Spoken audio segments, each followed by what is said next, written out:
मन दाइ नमस्कार। विजय भाइ नमस्कार। हरिवंशजी नमस्ते। मेरो पनि नमस्कार, धेरै धेरै नमस्कार, धेरै धेरै कोटी कोटी नमस्कार, कोटी कोटी नमस्कार। मलाई धेरै नउडाउनु छ यन्त्रवार्तामा। I know your capabilities. तपाईँ चरा होइन नि त।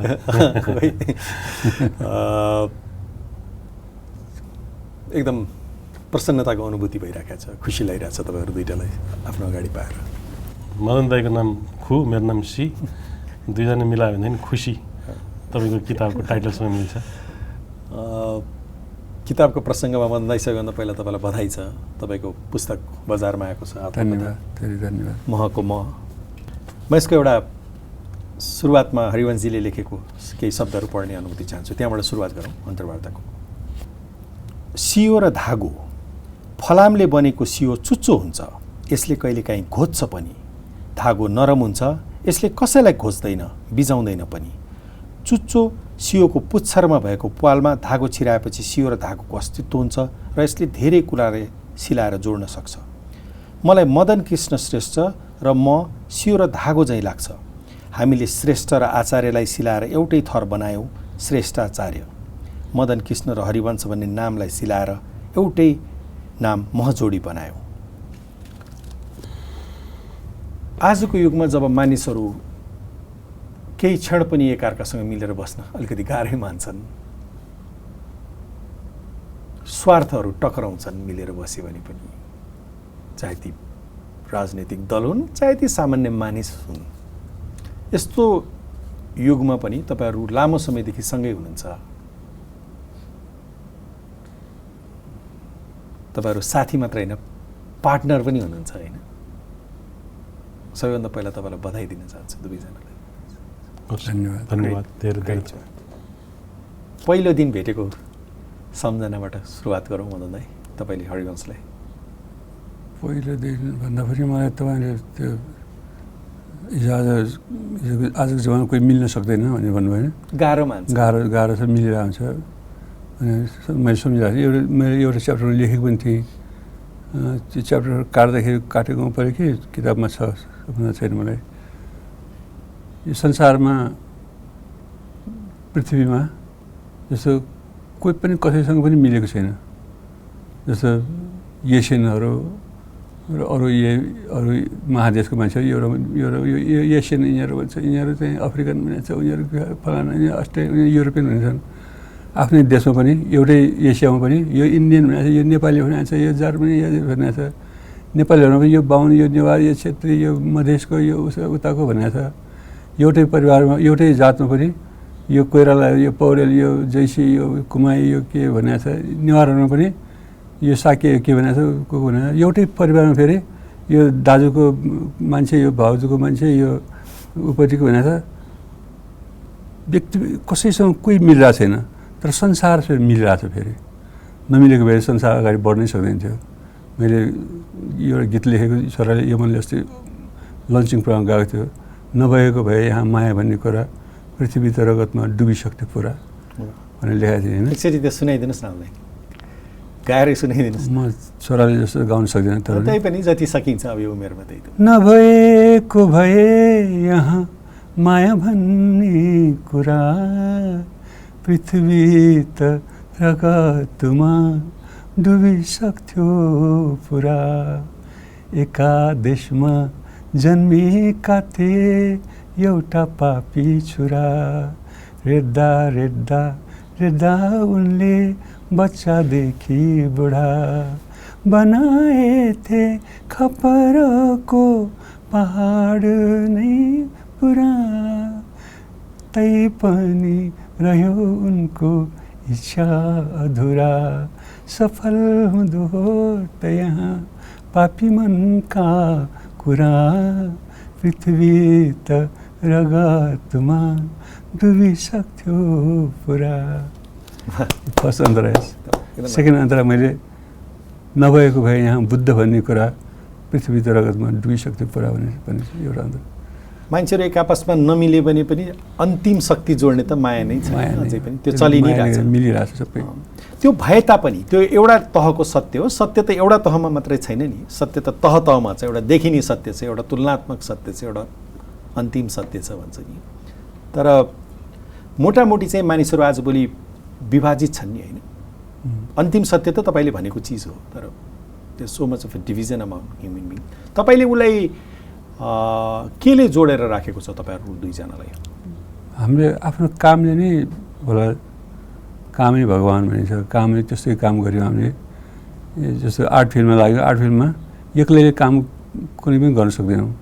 जस्तो हामीले एक्लै काम गरिरहेको छ भने तपाईँले सायद म एक्लै विजय कुमार भएर यसो गरिरहेको छु भने कहिले दिन लाग्यो भने त्यो गलत हुन्छ। त्यो त मभन्दा मूर्ख कोही हुँदै हुँदैन। यहाँ त अहिले हामीहरू सबै देखिरहेछौँ, हामीका कयौँ अनुहारहरू छन् वरिपरि जो देखिँदैनन् होइन।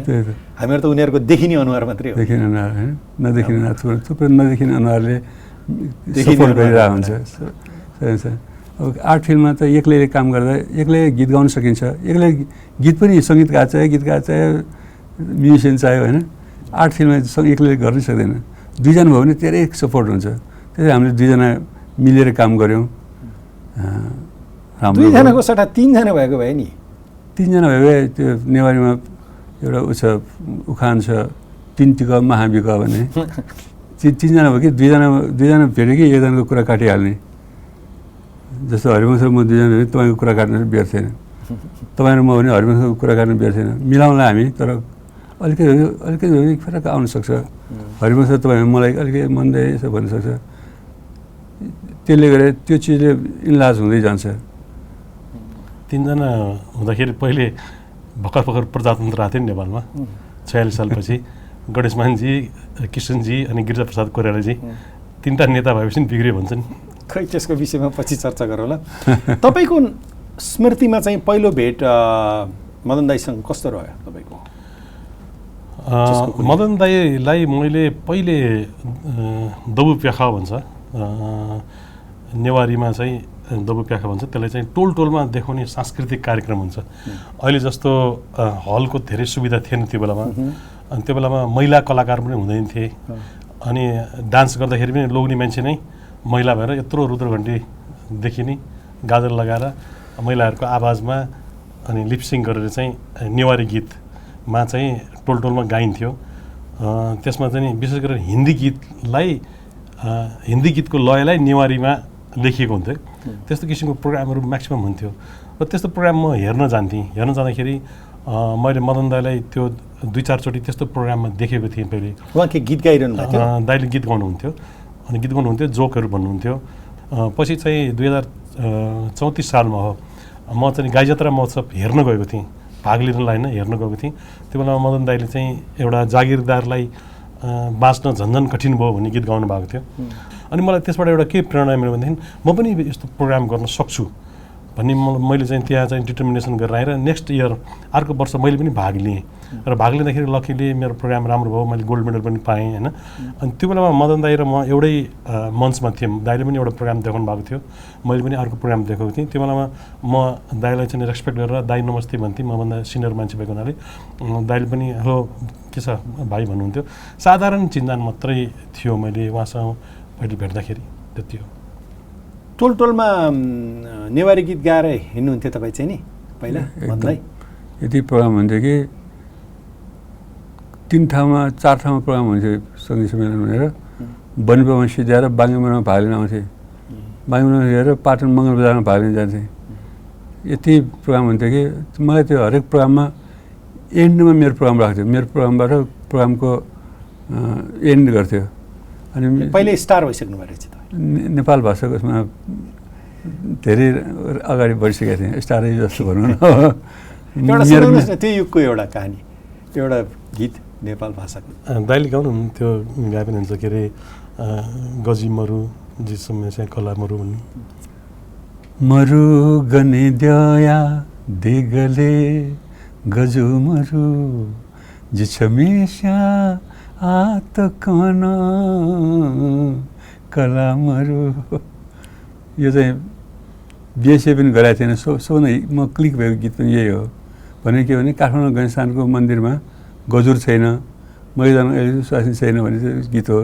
त्यो काठमाडौँ गणेशस्थानको मन्दिरमा गणेशस्थानमा गजुर छैन, म एकजनाको श्रीमती छैन भने डाइरेक्ट ट्रान्सलेट गरेर त्यसो भयो श्रीमतीको छोरा। काठमाडौँ गणेशस्थानको मैले गीत गाएपछि मात्र कयौँ नेवारहरूलाई नै काठमाडौँ गणेशस्थानको मन्दिरमा गजुर छैन भनेर थाहा पाएको। खैर त्यो युगको कुरा भयो। अघि म हरिवंशीमा फर्किन्छु। कुन बिन्दुमा आएर तपाईँहरू चाहिँ अब पेसागत रूपले संयुक्त रूपमा काम गर्ने निर्णय भयो? त्यो क्षण, त्यो निर्णायक क्षण 37 सालमा नेपाल राष्ट्र बैङ्कको रजत जयन्ती समारोह थियो। त्यसमा चाहिँ हाम्रो आदरणीय रुबी जोशी हुनुहुन्छ, गायक, त्यो बेलाको प्रसिद्ध गायक हो र राष्ट्र बैङ्कमा विशेष श्रेणीको अधिकृत हुनुहुन्थ्यो। अनि वर्षैपछि मदन दाईको र मेरो गाई जात्रा महोत्सवमा रङ्गमञ्चमा भेट हुन्थ्यो। मैले 3-4 वर्ष कन्टिन्यू गाई जात्रा महोत्सवमा भाग लिन्थेँ होइन। त्यो बेलामा मेरो राम्रै भएको थियो। अनि त्यसपछि राजा हेर्न आउने रे त्यो राष्ट्र बैङ्कको प्रोग्राममा।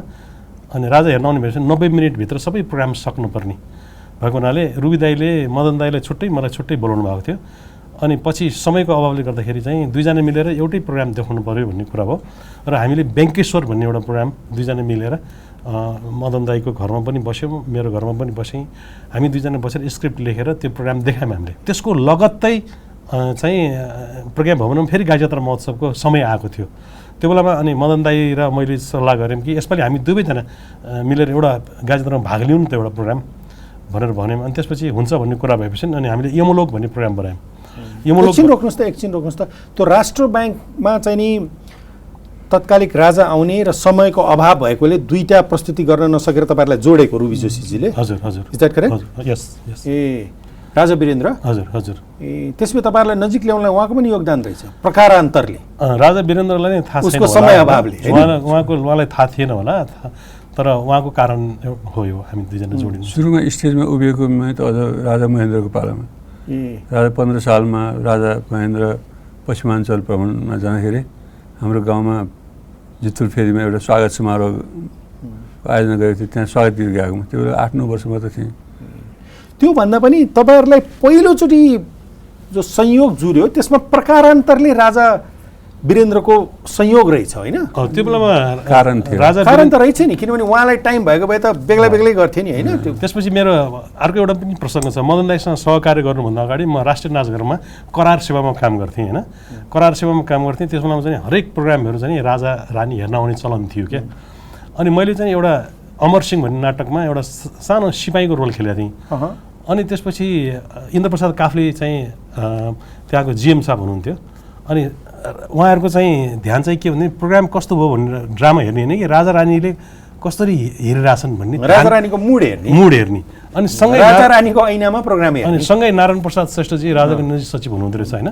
उहाँले चाहिँ यो केटा को रहेछ, योले राम्रो एक्टिङ गर्दो रहेछ भनेर चाहिँ मलाई औँल्याएर देखाउनु भएछ। त्यसपछि मलाई जिएम साहबले बोलाएर 100 रुपियाँ तलब पनि बढाइदिनु भयो। अनि म त्यो ड्रामाको लागि मात्रै भनेर गएको थिएँ। त्यसपछि मलाई चाहिँ अनि करार सेवामा राख्नुभयो। त्यसपछि फेरि अर्को एउटा हाम्रो पनि कथा छ भन्ने ड्रामा देखाएको थियौँ। त्यो बेलामा राजा रानी दुईजना हेर्न आउनु भएको थियो। अनि त्यो बेलामा चाहिँ बडा महारानी खुब हाँस्नु भएछ क्या। मलाई चाहिँ अलिक लामै रोल दिनुभएको थियो, हाँस्नु भएछ। त्यसपछि मेरो महिनाको 375 तलब भयो। जेएम साहब खुसी भएर तपाईँले आज रानीलाई यति हँसाउनु भयो, तपाईँलाई चाहिँ म अब तपाईँको तलब बढ्यो भनेपछि 350 रुपियाँ तलब भयो। त्यो बेलामा नारायण दाईहरू चाहिँ 450 रुपियाँ तलब खानुहुन्थ्यो। अनि उहाँहरू राजा रानीसँग प्रत्यक्ष अप्रत्यक्ष रूपमा चाहिँ फाइदा उठाएको छ मैले क्या। कहिलेकाहीँ हामीलाई फाइदै भएको छ भनौँ न। जेन्टलम्यान भद्र हजुर राजा वीरेन्द्र हजुर सन्देह नै छैन। अनि मैले चाहिँ त्योभन्दा पनि अहिले कुरालाई अगाडि बढाउँला। मैले अहिले पटक पटक रोकिरहेको कारण चाहिँ तपाईँहरूलाई पहिलोचोटि स्टेजमा ल्याउने एक प्रकारको प्रकारान्तरले बाध्यात्मक परिस्थितिमा कता कता राजा वीरेन्द्र चाहिँ हुनुहुँदो रहेछ। रुबी जोशी दाईले बोलाउनु भयो। उहाँले नसम्झिदिने भए त्यहाँ हामी राष्ट्र बैङ्क पुग्नै सक्दैन थियौँ। त्यसपछि नै अनि राजा वीरेन्द्रको चाहिँ भूमिका रह्यो। त्यसपछि राजा वीरेन्द्रको टाइमको 90 कमीको 90 मिनटको। इन्ट्रेस्टिङ। अनि त्यसपछिको अगाडिको कहानी, त्यसपछि गाई जात्रामा जान्छ। त्यसपछि गाई जात्रा महोत्सवमा हामीले यमलोक भन्ने हास्य व्यङ्ग्य गऱ्यौँ। त्यो बेलामा चाहिँ बिपी कोइराला पनि प्रज्ञा भवन हेर्न आउनुभएको थियो। तर त्यो बेलामा राजनीतिक पार्टीहरूलाई प्रतिबन्ध थियो, प्रज्ञा भवनले बोलाउँदैन थियो। तर विजयबहादुर मल्ल चाहिँ आफै पनि साहित्यकार हुनुभएको हुनाले उहाँले चाहिँ एउटा साहित्यकारको नाताले बिपी कोइराला बोलाउनु भयो। पोलिटिसियनको हिसाबले होइन कि एउटा साहित्यकारको हिसाबले विजयबहादुर मल्लले बोलाउनु भयो। दरबारले पनि रिसाउने मौका पाएन। अनि त्यो बेलामा नातिकाजी दाई अनि त्यसपछि बिपी कोइराला एउटै लाइनमा बस्नु भएको रहेछ।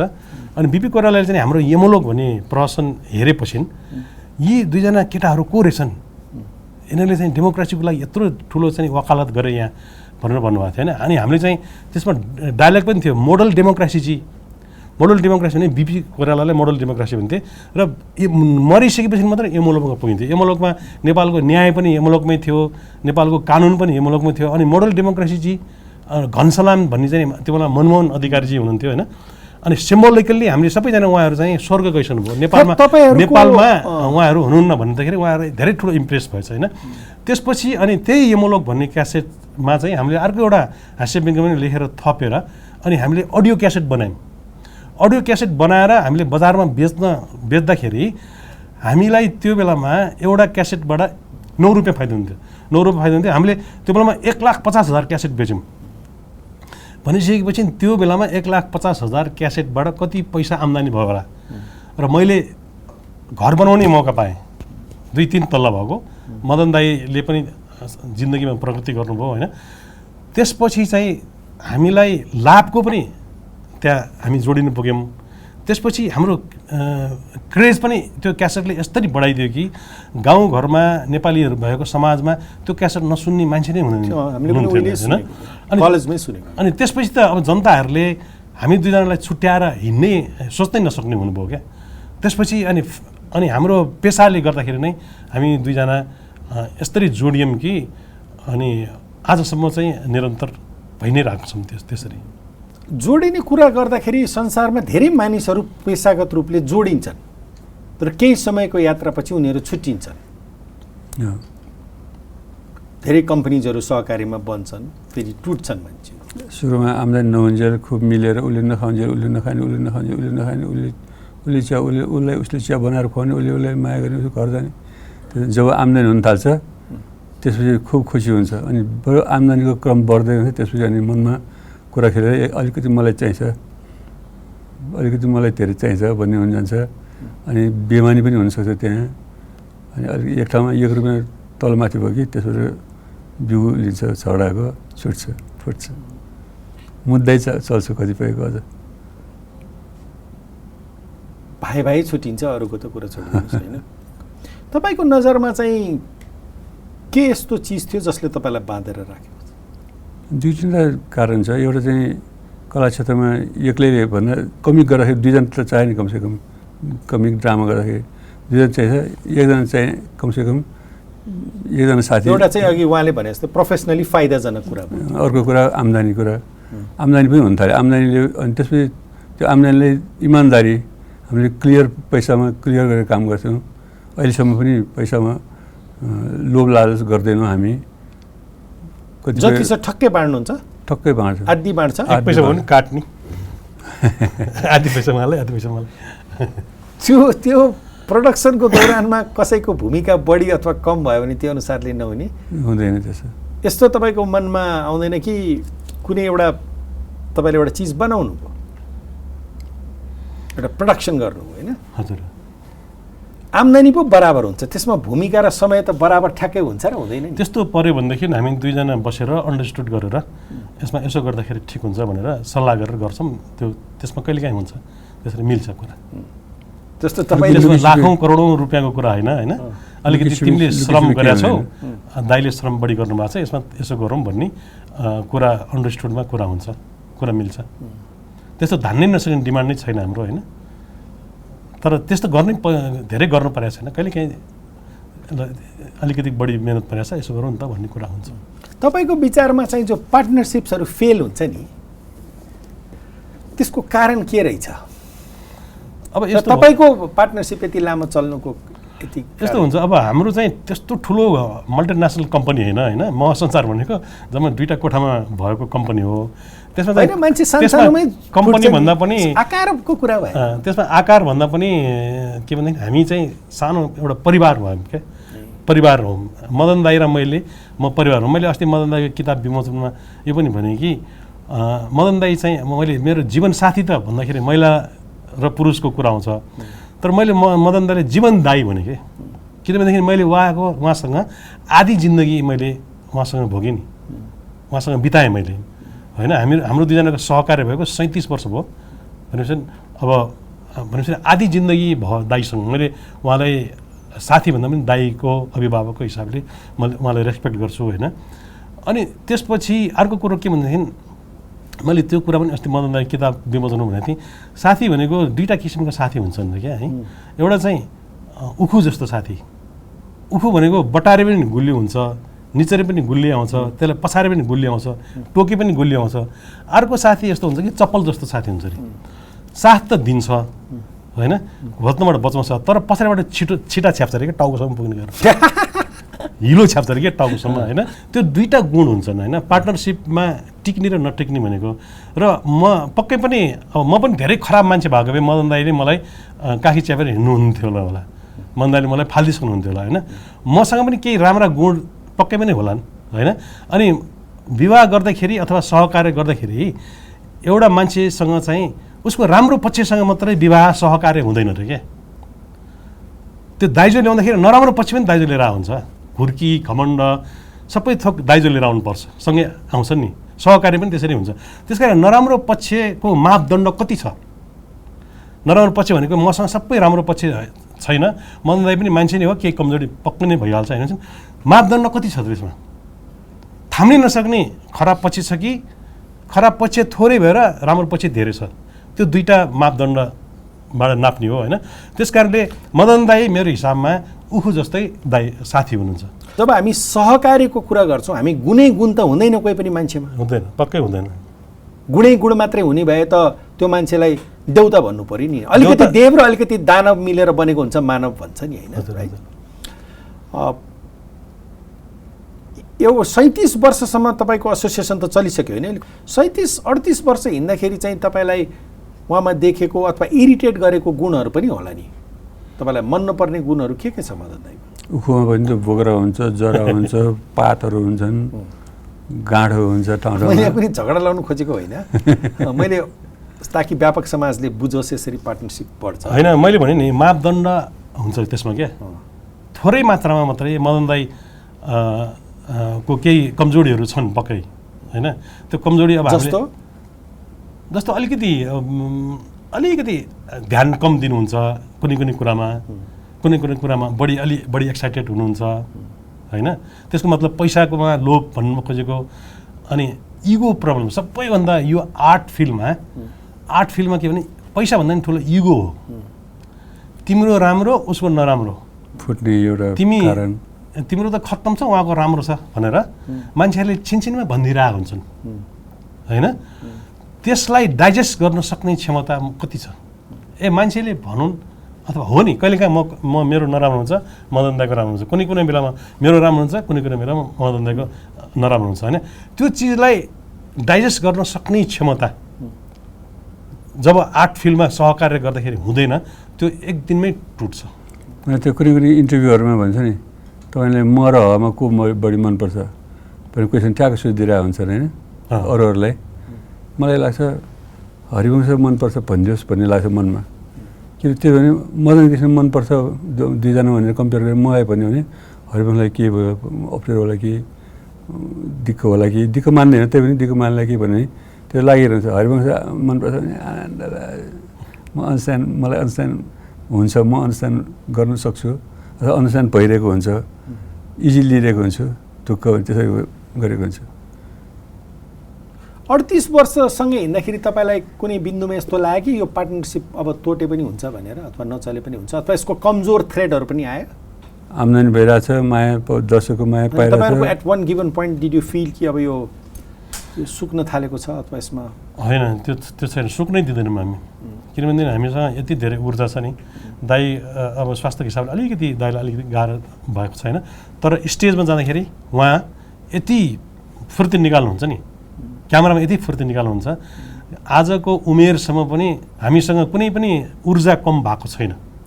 र मैले भने नि इगोले हामीलाई कहिले पनि सताएन, रुवाएन। त्यो कारणले गर्दाखेरि रिटायर हुने पेसा पनि होइन यो हाम्रो। पहिले बाल कलाकार भएर खेलियो, पछि युवा भएर खेलियो, हिरो पनि भइयो। यसमा त रिटायर हुने भनेको दर्शकले रिटायर गरिदिने मात्रै हो। अब हजुरबा हजुरआमा भएर खेलियो, त्यस कारणले मेहनत गरुन्जेलसम्म दर्शकले रिटायर नगरिदिएसम्म हामी सहकार्य गरेरै अगाडि बढ्छन्। अवगुण नभएको त मान्छे नै हुँदैन होइन।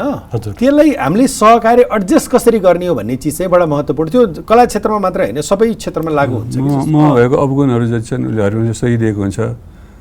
हरिवंशको अवगुण के त्यसो छ भने मैले त्यसलाई समझदारी लिएको हुन्छु। यसरी त हो नि अगाडि बढ्ने भनेको, नत्र त छुटिसक्थ्यो उहिले नै। अब छुट्नु भनेको आफूले आफ्नो खुट्टामा आफैले बन्चर हान्नु हो, सुसाइड गर्नु हो। सुसाइड गर्नु। एकचोटि सायद तपाईँसँग यो प्रज्ञा प्रतिष्ठानमा नेपाल लिटरेचर फेस्टिभलमा कुरा गर्दाखेरि एउटा बिन्दु यस्तो आयो कि जब हरिवंश फिल्ममा एक्लै हिँड्न थालेको थियो, त्यस्तो एकचोटि कुरा भएको थियो नि होइन मेरो। त्यो बेलामा त साह्रै बिग्रिस बद्री भन्ने फिल्ममा चाहिँ स्टोरी तयार भएको थियो। मलाई फिल्म लेख्न मन लाग्यो। त्यो बेलामा फिल्मको वेब एकदमै धेरै ठुलो वेब थियो। त्यो बेलामा फिल्म गरौँ दाइ भन्दाखेरि हामी स्टेजमै बढी बिजी थियौँ र मैले एउटा कन्सेप्ट बनाएको थिएँ। कहिलेकाहीँ आफूले दिमागमा आएको कन्सेप्ट छ नि, त्यो चिजलाई इम्प्लिमेन्ट गर्नु पाएन भनेदेखि विद्रोह हुन्छ मान्छेमा होइन, अप्ठ्यारो हुन्छ। त्यो गर्नु पाएन भने त्यो मैले गर्नु खोज्दा पनि मदन दाइले गर्नु दिनु भएन भने जस्तो मलाई त्यस्तो फिल नहोस् भनेर मैले लेखेर कम्प्लिट भयो। कम्प्लिट भएपछि मैले मदन दाइले भने दाइ यस्तो छ भन्दाखेरि होइन अहिले यस्तै छ, अहिले पछि गरौँला, तिमी गर न भन्नुभयो। दाइले तिमी गर न भन्नुभएपछि त्यो फिल्म त साह्रै बिग्रिस बद्री भन्ने फिल्म हामीले सुटिङ गऱ्यौँ। र त्यही बेलामा नगद 5 लाख भन्ने प्रोग्राम चाहिँ अब म सुटिङमा गएपछि मदन दाइ त्यसै चुप्लाएर बस्ने कुरा आएन। अनि दाइले नगद 5 लाख भन्ने प्रोग्राम गर्नुभयो। र त्यो बेलामा चाहिँ के भन्दाखेरि हामी दुईजना मजोडी फुट्यो भन्ने व्यापक प्रचार प्रसार भयो होइन। र मान्छेले धेरैले मन पनि दुखाउनु भयो। र त्यसपछि त्यस्तो किसिमको इन्सिडेन्ट अहिले कहिले पनि भएको छैन। त्यसको जवाब अहिलेसम्म दिनु परिरहेछ। शास्ति भइरहेछ होइन, रमाइलो भएर अब त रमाइलो लाग्छ। ठिकै छ। त्यो बेलामा त्यो बिन्दुमा लाग्यो कि त्यो बेलामा मैले ब्लड प्रेसरको औषधि खान थालेको मैले त्यही बेलामा। अर्कोचोटि अब एक्लै काम नगर्नुहोस्, नत्र ब्लड प्रेसरको औषधि 10 mg मा जान। ठट्टा गरेको, भगवान् गरून् तपाईँको स्वास्थ्य सधैँ राम्रो रहोस्। यो कुराबाट अरू बाँकी समाजले पनि सिक्न सक्ने सहकार्यको विषयको कुरा भएकोले यसलाई प्रसङ्गमा उठाएको नि। एकले अर्काको गुण अवगुणहरू बुझिदियो भने त्यसपछि सजिलो होइन। मदन दाइले एकदम राम्रो गीत लेख्नुहुन्छ होइन। मदन दाइले दाइ गीत नलेख्नुहोस्, खालि ड्रामा मात्रै लेख्नुहोस्, हाँस्यव्यङ्ग्य मात्रै लेख्नुहोस् भनेर मैले दाइलाई प्रेसर गर्न मिल्दैन नि होइन। त्यो उहाँको भित्र भएको चिजलाई मैले पार्टनरसिप भएँ भन्दैमा मैले बाँध्न मिल्दैन नि। अब कहिलेकाहीँ मलाई पनि गीत लेख्न मन लाग्छ होइन, मैले पनि लेख्छु। मलाई कहिलेकाहीँ फिल्मको कथा लेख्न मन लाग्छ, मैले लेख्छु। दाइले चाहिँ मलाई बाँधिदिन मिल्दैन नि। त्यो कारणले हरिवंशको चाहिँ के बानी तपाईँलाई मन पर्दैन?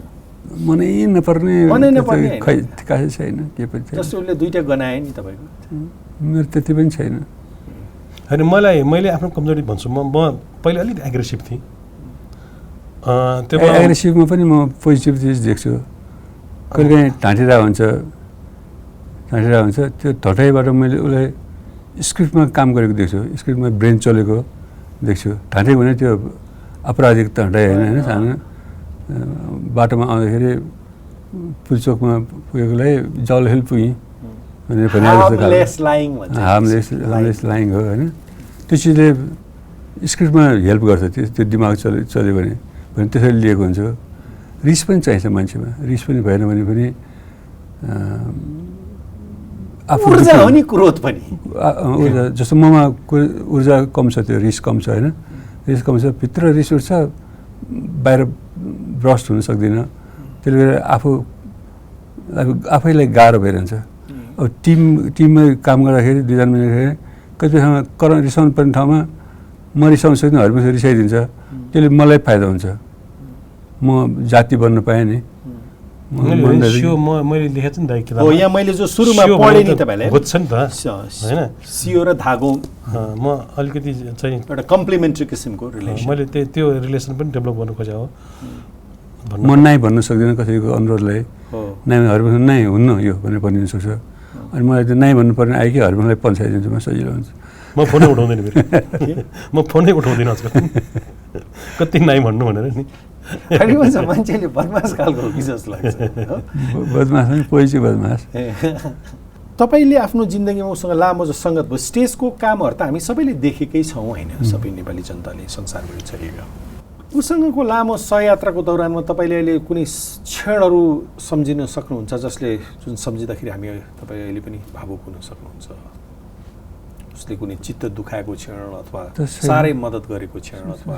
मद्दत त मैले चिनाहाराको मान्छेमा जस्तो हरिवंशले मेरो किताबमा सियो धागोको रूपमा सुरुमा लेखेको छ। हरिवंश चिनाहाराको मान्छेमा मैले सुरुमा लेखेको छु। मेरो हरिवंशमय छ मेरो जिन्दगी जीवन। मेरो छोराले मलाई सोध्यो कुनै बाटोमा जाँदाखेरि कुनै आपद विपद पऱ्यो सबभन्दा पहिला कसलाई सम्झनुहुन्छ ड्याडीले भनेर सोधेको। मैले तेरै हरिवंश अङ्कललाई सम्झिन्छु। मेरो छोरीले सोद्धा मम्मी ड्याडी मऱ्यो भने के गर्छ छोरी भनेर बच्चाहरू सोद्धाखेरि हरि अङ्कल भइहाल्नुहुन्छ नि। त्यस्तो ऊ छ। अरू त के भन्नु र? त्यति भनिसकेपछि भन्न बाँकी के के बाँकी छ र?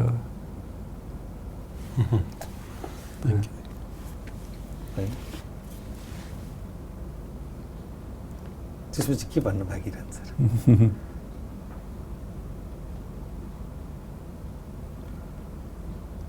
तपाईँ हजुर यो लामो सङ्गतको दौरानमा सम मोमेन्ट्स भन्छ नि,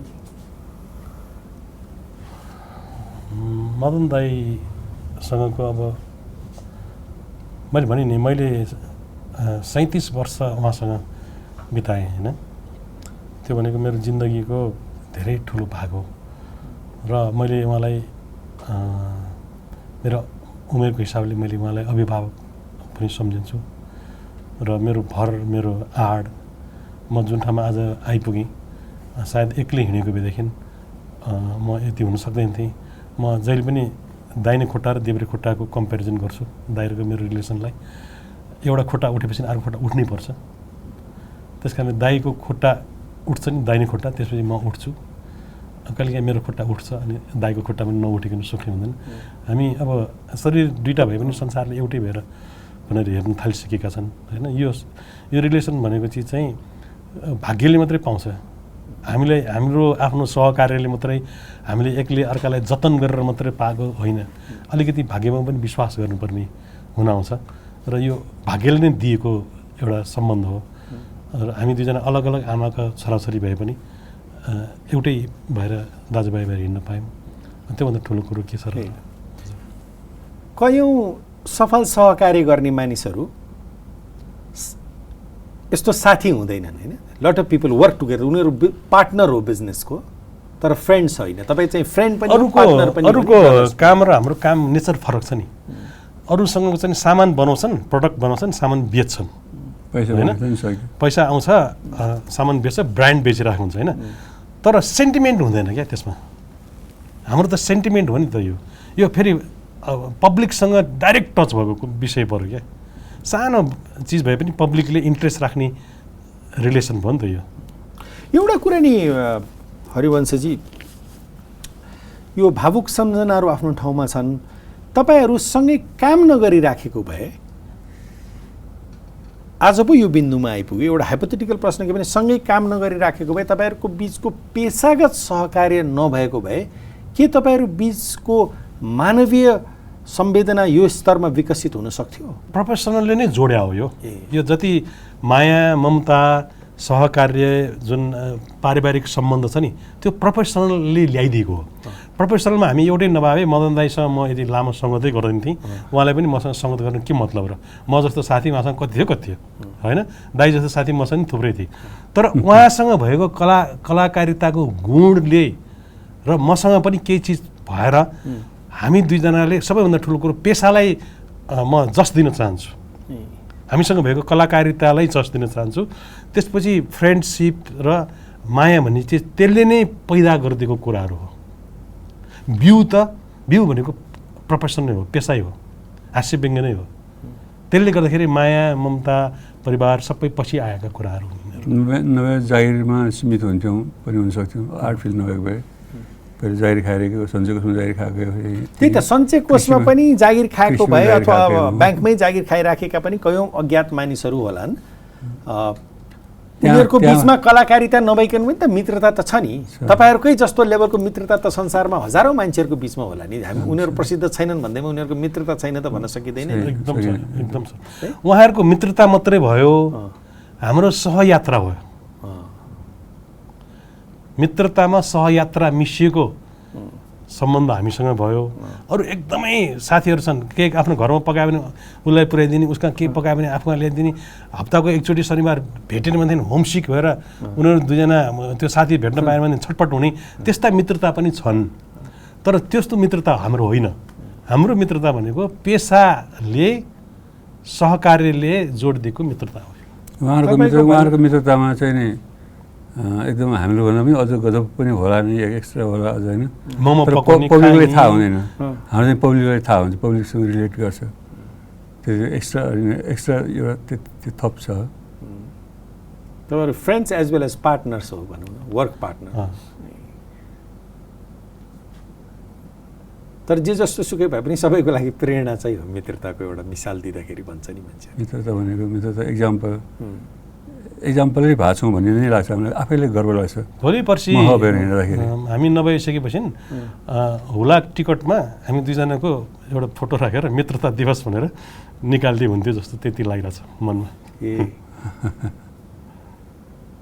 दुईजनाको फोटो मलाई पनि त्यस्तो लाग्छ। फ्रेन्डसिपको एउटा त्यही बस्नुहोस् पहिला। अहिले त ठिक छ, अहिले त हुलाको टिकट चाहिँदैन, अहिले त टेलिफिल्ममै बनाउन सक्छौँ, फिल्ममै बनाउँदैछौँ। मैले किताबमै लेखेको छु, फ्रेन्डसिप मित्रताको लोगो बन्न चाहन्छु हामी भनेर। जो मित्रहरू छन् तर जसमा केही कारणवश अहिले अलि मनोमालिन्य उत्पन्न भएको छ, तिनलाई तपाईँको सल्लाह के छ? त्यो जोड्नै सकिँदैन। होइन होइन, तपाईँले भन्ने यति नै हो, मिल्नुहोस्, मिलेरै राम्रो हुन्छ। नमिलेर केही छैन, आध्यात्मिक कुरा गरिएला, ठुल्ठुलो कुरा गरिएला। तर आफ्नो आफ्नो अप्ठ्यारो आफैले उहाँहरूलाई पनि थाहा हुन्छ। जुन हाम्रो जस्तो हुन सजिलो छैन अरूलाई। दाजुभाइ फोटो चढा गरेर हुन्छ, काट्टामार गरेर हुन्छन्, साथीभाइ काट्टामार गरेर हुन्छन्। त्यही त, त्यस्तो अवस्थाको मानिसहरूलाई त तपाईँले केही करुणावश केही त भनिदिनु पऱ्यो नि। यस्तो हुन्छ, प्लेट एउटा फुट्यो भने नि त्यसमा सुपर ग्लु लगाएर टाँसिन्छ होइन, तर बिचमा धर्को त देखिरहन्छ नि होइन। त्यसको लागि चाहिँ त्यो रिसाइक्लिङ नै गर्नुपर्छ क्या। त्यसलाई फुटालेर अथवा गलाएर फेरि मेल्ट बनाएर अनि फेरि अर्को नयाँ प्लेट बनाउने हुन्छ नि। त्यसो गर्न पर्छ होला सायद। तर किनभने मान्छेमा इगो नभइकन त्यो मान्छे छुट्टिँदैन कुनै पनि पेसामा। तर एकचोटि छुट्टिसकेपछि चाहिँ जोड्न धेरै गाह्रो हुन्छ। हाम्रो सुन जस्तो मित्रता बनायो हामीले भन्नु पर्ला। तपाईँको त एक ठाउँमा भइहाल्यो, तर सबै मान्छे सिल्भरवालाहरूको पनि त जिन्दगी छ नि। जिन्दगी त विभिन्न तहमा बाँधिएको छ नि। जिन्दगी सुनमा मात्रै कहाँ छ र? जिन्दगी त सिल्भरमा छ, माटोमा छ होइन। तपाईँको विचारमा चाहिँ एकचोटि मित्रता चर्किसकेपछि त्यो जोड्न सकिँदैन? त्यो जोड्न सकिन्छ, नसक्ने त्यसमा दाग बस्छ। तर दाग बस्छ र त्यो त्यसमा कस्तो भने मित्रता भनेको छुट्टिँदाखेरि एउटा दुईवटा कजहरू हुन्छन् क्या। जस्तो परिवारसँगको कुराहरू पनि हुन्छन् त्यहाँ। हामीले हेर्दाखेरि एउटा बिजनेस हाउसमा खालि दुईजना पार्टनर मात्रै छुट्टियो भन्ने हुन्छ नि, त्यहाँभित्र उनीहरूको परिवार बिचमा युगो भएको उपकथाहरू थुप्रै हुन्छन् होइन। त्यस्ता उपकथाहरूलाई सबैलाई मिलाउनलाई गाह्रै हुन्छ। त्यो कारणले गर्दाखेरि त्यसरी छुट्टिसकेपछि फेरि मिल्नुभन्दा बरु छुट्टै प्रगति गर्दाखेरि राम्रो हुन्छ। कतिपय दाजुभाइहरूमा मिलेर हुँदैन होइन, मिलेर हुँदैन। तर छोराछोरीले उसको छोराछोरीसँग उसको माया, उसको छोरीसँग उसको माया, त्यसले पनि पारिवारिक पनि जोड दिइरहेको पनि देखिन्छ कतिपय ठाउँमा। मित्रताको निम्ति सबैभन्दा घातक के हो जस्तो लाग्छ तपाईँलाई? जसले मित्रतामा दूर ल्याइदिन्छ, जसले मित्रतालाई चाहिँ बिगारिदिन्छ? इमान्दारीमा धोका भयो भने एउटा इमान्दारी, एउटा पैसामा तलमाथि भयो भने, अर्को कुरा पछाडिबाट बेसको हिलो छाप्यो भने, चप्पल भयो भने, चाहिँभन्दा बढी छाप्नु थाल्यो, फोहोरै छाप्नु थाल्यो, सुरै बिगारिदियो भने, टाउको सेरा पारिदियो भने खत्तम। तपाईँको विचारमा? त्यसमा यस्तो हुन्छ, मान्छे क्लोनिङ गरेर जन्मियो भने पनि त्यसमा एउटा अलिकति अगाडि अलिकति पछाडि एउटा अलिकति धनी उसको पैसा अलिकति बढी, एउटामा फिजिकल्ली ऊ अलिकति हेर्दाखेरि झिल्के देख्ने, राम्रो देखिने भन्दाखेरि इगो त्यसबाटै सुरु हुन्छ क्या। मभन्दा यसको सम्पत्ति धेरै भयो भनेर त्यसलाई पिर पर्न थाल्छ होइन। मैले भन्दा धेरै कमाएँ भने त्यसलाई पिर पर्न थाल्छ, मैले भन्दा त्यसले बढी सम्मान पायो भनेर त्यसलाई पिर पर्न थाल्छ। अनि पछि गएर त्यो चिज बढ्दै बढ्दै बढ्दै गएर दरार उत्पन्न हुन्छ। र पहिले नै त्यो चिजमा आफूले अलिकति आध्यात्मिकता पनि मान्छेमा चाहिन्छ भनेको चिज त्यही हो। मसँग अलिकति थोरै भयो, उसँग अलिकति धेरै भयो, के भयो त भन्ने त्यो चिज रियलाइजेसन हुनु पर्यो। उदारता भयो भने त्यो उदारता राख्यो भनेदेखि सितिमिति दरार आउँदैन। तर फेरि बिजनेसमा चाहिँ परिवारले धेरै हस्तक्षेप गर्न थाल्यो भनेदेखि, परिवारहरू त्यसभित्र पस्दियो भनेदेखि त्यसमा फेरि दरार उत्पन्न हुन्छ व्यापारहरूमा। तपाईँहरूको जिन्दगीबाट हामीले सिक्ने मेन चिज चाहिँ के हो त? हाँसीबेङ्गा त्यो त छँदैछ। हँसाउँदा हाँस्ने। अब हामीसँग सिक्ने भनेर हाँसो त हामीले तपाईँको अगाडिबाट देखि नै रहेछौँ, त्यस बाहेकको कुरा गऱ्यौँ। अब सिक्ने भनेको अब हामीलाई नै अब ठुलो मान्छे बनाएर कुरा गर्न होइन, मैले यसलाई रिफ्रेस गरौँ क्वेसन। त्यसैले मैले हामीले तपाईँको जिन्दगीको यो मित्रताको जो पक्ष छ यसबाट सिक्ने र यसबाट प्रेरणा लिन सक्ने र यसको शक्ति केमा अडेको छ? यसलाई जातीय इन्टरकास्ट रिलेसन छ, फ्रेन्डसिप छ, जातीय एकता नै राष्ट्रिय एकता हुन्छ। जातीय एकतामा जनतालाई फाइदा हुन्छ, जातीय फुट गरेर पोलिटिसियनहरूले फाइदा लिनु खोज्छन्, त्यो चिजमा सतर्क हौँ है भन्ने सन्देश जान्छ भन्ने लाग्छ हामीलाई हाम्रो मित्रताबाट। त्यो देशको लागि ठुलै सन्देश हुन्छ भन्ने लाग्छ। जातीय एकता, राष्ट्रिय एकता, किन हाम्रो देश विभिन्न जात जाति मिलेर बनेको देश, साझा देश हो। यसमा चाहिँ मिलेरै बस्नुपर्छ। हाम्रो देश चाहिँ एउटा संसारमा उदाहरण भएको देश कि यति धेरै जात जाति भाषाभाषी भएको देश हो, सानो देशमा। र त्यो हामी युगौँ युगदेखि मिलेर बसिरहेछौँ। र त्यसमा मदन दाई र मेरो सहकारीले त कसरी मैले मदन दाईको भाषा बोलेर, म नेवारी भाषा बोल्छु, धेरै बोल्न जान्छु होइन, त्यसले बोल्दाखेरि मेरो यति धेरै मलाई उहाँहरूको समुदायबाट रेस्पेक्ट मैले पाएको छु नि सहकार्य गरेर। र मैले मसँग यो सब आफ्नो ठाउँमा छ। साथसाथै एउटा चिज हामीले बिर्सिनु पनि के हुँदैन भने तपाईँले भनेको कुरा एकदम सुन्दर, राम्रा र मिठा सुनिन्छन्, तर यसको अर्को एउटा पक्ष पनि के छ भने कि सैकडान वर्षहरूदेखि एउटा भाषाले, एउटा संस्कृतिले नेपालका तमाम संस्कृतिहरूमाथि हावी हुनु खोजेको, राज्य हावी हुनु खोजेको पनि उदाहरणहरू छन्। त्यसैले त अहिले सबै भाषा संस्कृति सबैले उ गर्नु पर्यो। नेवार भाषालाई नि तपाईँको पञ्चायत व्यवस्थामा जे गरिन्थ्यो होइन, तपाईँलाई थाहा छ नि, नयाँ वर्षको दौरानमा मनाउन नदिने, जुलुस आउने, नेपाली एउटा जाति अर्को जातिले अन्डरस्ट्यान्ड गरिदिन सक्नुपर्छ। अहिले हामी कहाँ अलिकति जातीयताको कुराहरू एकदम बढी भइरहेछ होइन। त्यो भएको कारण पनि पहिले एउटा मात्रै जातले चाहिँ नि अरू सबैलाई चाहिँ माथि उठ्नु नदिएको कारणले भएको हो क्या। यो एउटै भाषाले सबै भाषालाई चाहिँ दबाएर राखेको कारणले गर्दाखेरि अहिले यो फ्रिडम भयो नि, त्यसपछि सबैले आफ्नो आवाज बुलन्द रूपमा निकाल्न थाल्यो। र यो क्षणिकलाई हुनुपर्छ कि यो क्षणिक हुनुपर्छ, सधैँ नै यस्तै भइरह्यो भनेदेखि फेरि हामी ओह्रालोतिर झर्छौँ। त्यसैले मैले सबै मेरो देशको भाषाहरू संस्कृतिहरूलाई मेरो देशको सम्पत्ति हो भनेर मैले ठाने भनेदेखि र अरूले पनि हाम्रो सबै भाषा संस्कृति हाम्रो देशको सम्पत्ति भन्ने ठानेर नै देशको उन्नति हुन्छ। त्यो ठानेन भनेदेखि देशको चाहिँ कुनै पनि देशमा विभेद कहिले पनि यो चाहिँ तपाईँले पुरा कुरा गर्नुभयो, अहिले कम्प्लिट पिक्चर भयो नि होइन। यदि आज कुनै जातिले आफ्नो सैकडान वर्षदेखि दबाइएको संस्कृतिलाई माथि उठ्नुपर्छ भनेर भन्यो भने त त्यसमा टाउको दुखाउनु पर्दैन। हुँदैन, त्यो त मूर्खता हो। सबै भाषाभाषी मिल्नुपर्छ भनेको अप्राकृतिक रूपमा गएर टाँसिनुपर्छ भनेको पनि होइन नि। त्यो होइन, मैले उहाँको भाषालाई रेस्पेक्ट गर्ने र उहाँले मेरो भाषालाई, मेरो वेशभूषालाई रेस्पेक्ट गर्ने हो। जसरी हाम्रो पालामा पहिले तराईको मान्छेलाई पनि जबरजस्ती मैलपोत सुरुवाल लगाएर टोपी लगाएर अफिसमा हाजिर गराउँथ्यो नि। त्यो जनकपुरको गर्मीमा मैलपोत सुरुवाल र कोट टोपी लगाएर त्यो मान्छे कसरी हाजिर गर्न जान्थ्यो होला? त्यो पनि लादिएको कुरा हो क्या।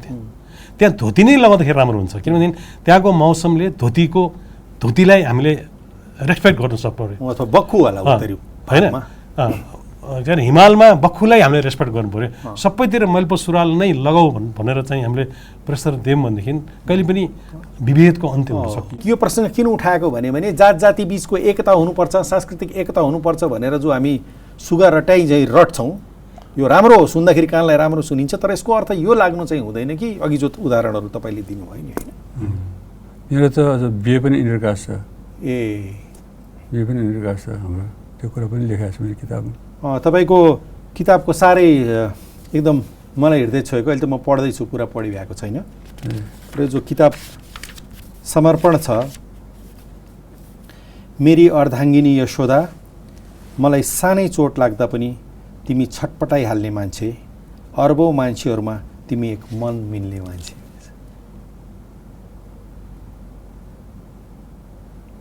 यो मैले एउटा च्याप्टर छ मेरो फ्यान भनेर, यो च्याप्टर छ मेरो फ्यान भनेर, मेरो फ्यान रामकृष्ण दाई भनेर अगाडि त्यो मान्छे भनेको पढे लेखेको मान्छे होइन, तर साधारण मान्छेहरू पनि ठुल्ठुलो बौद्धिक कुरा आइरहेको हुन्छ त्यो नपढेको मान्छेको मुखबाट होइन।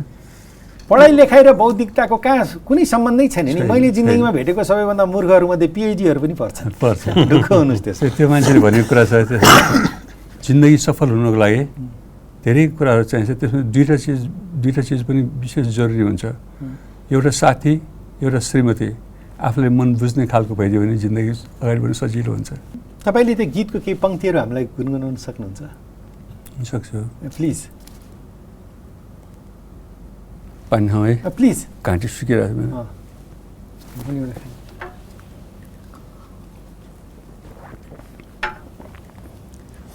छ।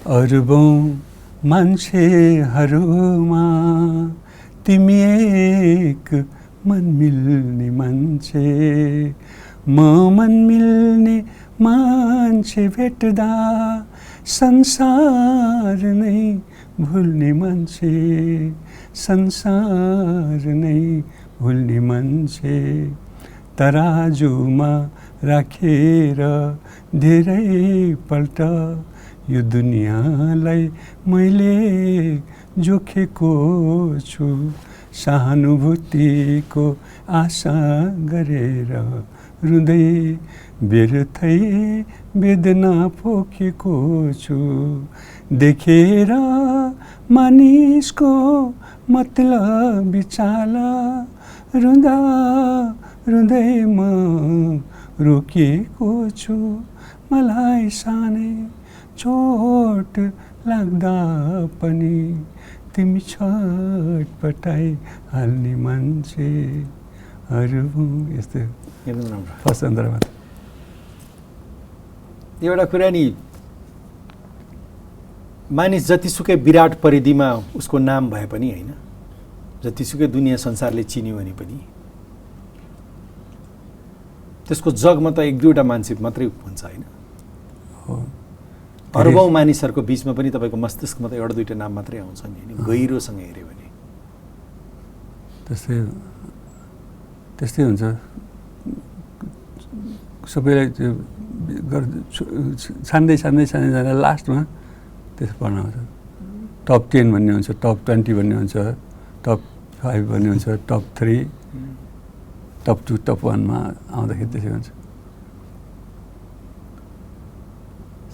साथीको त लामो चर्चा भयो, अहिले हामी यशोदा भाउजूको पनि एकछिन चर्चा गर्न सक्छौँ। त किताबमा तपाईँले विस्तृत धेरै विस्तृत गरिसक्नु भएको छ। उहाँको जिन्दगीको तपाईँको जिन्दगीमा के स्थान रह्यो? म नेपाल भाषा नेवार फ्यामिलीमा हुर्किएको होइन, मेरो भाषै शुद्ध थिएन सबभन्दा पहिले। मेरो भाषा कुनै पनि भाषा शुद्ध भइदियो भने सजिलो हुन्छ काम गर्न। मेरो श्रीमती सुवेदी परिवारको भएको हुनाले उसँग बिहे गरेर भाषामा शुद्धाशुद्धि भयो। अनि अर्को मलाई एकदमै बुझ्ने भइदियो, सबै त्यागेर पुरा त्यो जमानामा इन्टरकास्ट म्यारेज गर्नु भनेको त एकदम गाह्रो थियो, ठुलो गाह्रो। अहिले त गाह्रो छ कोही मलाई, त्यो बेला त एकदमै गाह्रो। त्यस्तो चिजमा च्यालेन्ज लिएर ल भनेर जे पर्छ भनेर मसँग बिहे गर्यो। फेरि कतिपय सम्पत्ति खोजेर आएको पनि होइन। फेरि मसँग खासै सम्पत्ति नभएको होइन, भए पनि भएको र नभएको केही हो। गाउँमा पुर्खौली सम्पत्ति थियो, त्यो पनि काठमाडौँमा घर थिएन, गाउँमा घरहरू थियो। खास सम्पत्तिमा त्यस्तो अवस्थामा पनि स्वीकार गरेर सबैलाई मन जितेर आएको, त्यो चिजलाई ठुलो चिज हो त्यो मेरो लागि।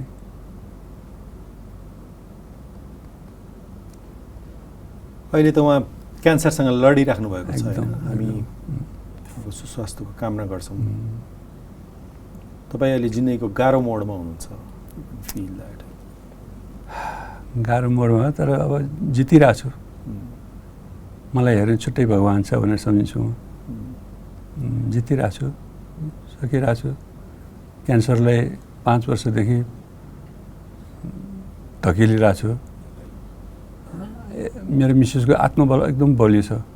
क्यान्सरमा आत्मबल अत्यन्त ठुलो औषधि हो, अत्यन्त ठुलो औषधि, नत्र डिप्रेसनबाटै जान्छ क्यान्सर भनेको। त्यस चिजले आत्मबल बलियो गरेर 5 वर्ष भयो सर्भाइभ भइरहेछ। मलाई त जस्तो लाग्छ मेरो श्रीमती भाग्यमानी पनि छ, सबै औषधि टक जितिरहेछ। मलाई तानतुन गर्दा क्यान्सरको औषधि नै भेटिन्छ किन भन्नेसम्म पनि आशा लाग्छ। यो प्रसिद्ध मानिसहरू भन्छन् जतिसुकै तपाईँ प्रसिद्ध नै भयो भने पनि तपाईँको जिन्दगी त गहिरोसँग हेऱ्यो भने, with a deep sense of awareness भन्छ नि, गहिरोसँग हेऱ्यो भने त केही सीमित मानिसहरूको परिधिभित्रै घुमिराखेको हुन्छ होइन। यस्तो हुन्छ अब दिनले रोगले अब प्रसिद्ध भनेर पनि छोड्दो रहेछ, धेरै धनी भनेर पनि छोड्दो रहेछ होइन। सबैलाई दिन पनि लाग्दो रहेछ, रोग पनि लाग्दो रहेछ। अब के भोग्नु भनेर लेख्या होला, त्यो नभोगिकन पार पाइँदो रहेछ होइन। अब त्यही नै भएको छ सबैको जिन्दगीमा। अब मैले पनि त्यस्तै भोगेको छु।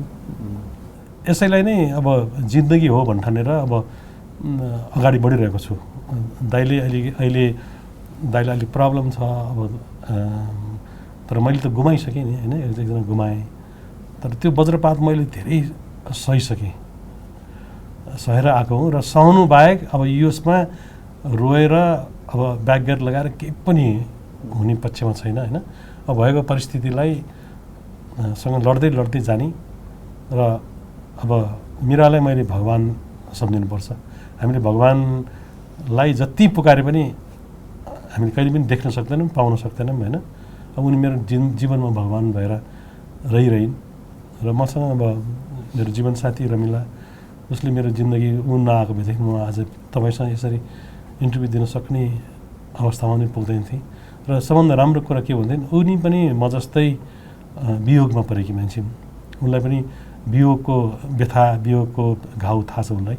त्यस कारणले राम्रो जीवन मैले फेरि सुरुवात गर्न पाएको छु। एउटा भनाइ छ नि, जिन्दगी बुझ्न चाहिँ हामीले पछाडि फर्केर हेर्न जरुरी छ, हजुर। तर जिन्दगी चलाउन त अब अगाडि नै हेर्नुपर्छ। हजुर हजुर। पहिला चाहिँ मलाई एकदम ठुल्ठुलो चिजले मात्रै ठुल्ठुलो चिज बनाउँछु जस्तो लाग्थ्यो, अखबारको हेडलाइनहरू, टेलिभिजनको ब्रेकिङ न्युजहरू। अहिले चाहिँ मलाई लाग्छ कि मान्छेको जीवनमा यो सब चिज भन्दा पनि सानो चिजहरू हामीले कहिलेकाहीँ नजरअन्दाज गरिराखेका हुन्छ होला। परिवार भनेको एउटा परिवार अथवा साथीको महत्त्व होइन, परिवार भनेको छुट्टै देश जस्तो, त्यो चाहिँ संसार हो। देश संसारमा सबैभन्दा राम्रो लाग्ने ठाउँ मलाई मेरो कोठाको बेडरुम हो। त्यो जस्तो राम्रो सुन्दर ठाउँ कहीँ पनि छैन। त्यही त। र आफ्नो जीवनमा एउटा मित्र होस्, एउटा राम्रो परिवार भएपछि पुग्दो रहेछ। बाँकी सब चिज त आने जाने चिज रहेछ होइन। हजुर। If you have a good friend and good family होइन, तपाईँको कृतिहरूबाट त म प्रभावितै छु। टेलिभिजन होस् या सिनेमा होस्, र अहिले पुस्तकहरू तपाईँको बजारमा आएको छ, त्यसबाट चाहिँ हामी जीवनको त्यो पाटो पनि बुझ्न सक्छौँ जस्तो लाग्यो। एकदम खुसी लाग्यो तपाईँलाई भेटेर। समय गएको पत्तै भएको छैन, कति बेर भइसक्यो। हाम्रो टाइम गइसक्यो होइन Suresh? We have cross the time limits. तपाईँहरू दुवैलाई शुभकामना। संसारभरिका मित्रहरूलाई तपाईँहरूको माध्यमबाट बधाई, जुनसुकै क्षेत्रमा बसिराखेका हुन् होइन, अल ओभर द वर्ल्ड। हस्। मित्रतालाई सलाम तपाईँहरूको माध्यमबाट। Thank you. हस्, नमस्ते। मित्रता बुझिदिनु भएकोमा तपाईँलाई पनि सलाम।